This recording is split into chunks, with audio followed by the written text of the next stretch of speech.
Retour dans un tout sport avec le foot, la D2 et Boussudour qui est toujours à la recherche d'une première victoire à domicile des Borins qui voulaient confirmer face à Roulers après leur première victoire la semaine dernière à Turnhout.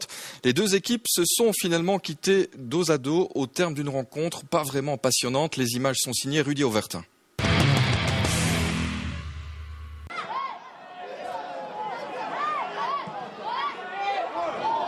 Pour le moment, on est en quête de points et pas de spectacle. Du spectacle, il n'y en avait pas vraiment vendredi soir au regard de la première mi-temps, surtout aussi ennuyeuse que la pluie qui tombait abondamment sur la pelouse. Tout au plus, deux actions dangereuses à l'actif des Borins. La première après 20 minutes de jeu avec ce changement d'aile qui trouve Rebaille, qui se joue de la défense. Le geste technique de Safer est parfait, seulement que la finition. Deuxième action à la demi-heure de jeu, le centre de Duet pour Delplace aurait sans doute mérité mieux. Il nous a manqué un peu de précision dans le dernier geste, on était peut-être un peu précipité ou on faisait pas forcément le bon choix. Sinon je pense qu'on a livré une bonne partie, notre tactique c'était de les attendre dans notre camp.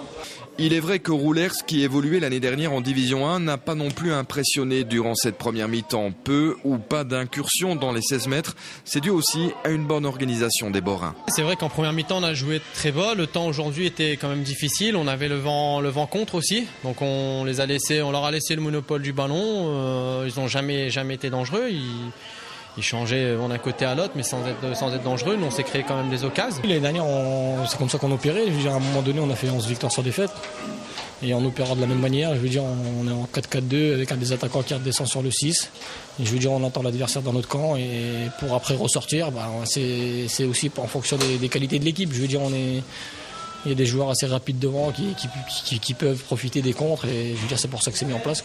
Heureusement, il y a eu la deuxième mi-temps pour animer un peu les débats et un premier but qui tombe après 40 secondes de jeu seulement. Assou Ekoto, entré au jeu après le repos, fait sauter le ballon au-dessus de la défense en direction de Safer. Grisé récupère et marque d'une frappe sèche. Voilà les Borins rassurés et qui se sont sans doute dit qu'avec ce premier but, ce serait sans doute plus facile. Roulers, qui ne s'était jusqu'ici pas vraiment montré dangereux, va pourtant profiter à la 61e d'une erreur défensive pour placer le ballon dans les buts. Coq est surpris du 100% de réussite pour Roulers qui parvient à égaliser contre toute attente. C'est dommage de prendre un but comme ça sur un fait de jeu. Je pense qu'il était évitable et voilà, donc ils reviennent à 1-1. Je pense que si on reste à 1-0 plus longtemps, je pense que derrière les espaces se seraient créés et puis on aurait peut-être pu jouer plus au football éventuellement devant, quoi. Une égalisation qui va faire reculer et douter les hommes de Michel Wintak. Le Malien Dissa en profitera pour alerter à 2 reprises Stéphane Coq sans toutefois trouver le chemin des buts. Boussudour prend un point et ne parvient toujours pas à s'imposer à domicile. Signe positif, la confiance qui revient petit à petit chez les Borins qui tardent toutefois à décoller dans ce championnat. Je pense qu'il faudrait 4-5 points en plus. Peut-être 4-5 points qui nous ont été un petit peu volés quelque part en début de saison, qui nous ont mis un peu dans cette spirale négative, dans cette petite mini-crise. Sinon, en ce sens-là, je crois que les joueurs seront encore un peu plus libérés. Mais pour le moment, on est toujours là, je ne vais pas dire dans les fonds du classement, mais on a du mal à se dégager, il faut poursuivre. Moi, j'ai confiance dans le groupe et les joueurs sont conscients du travail qui reste à accomplir.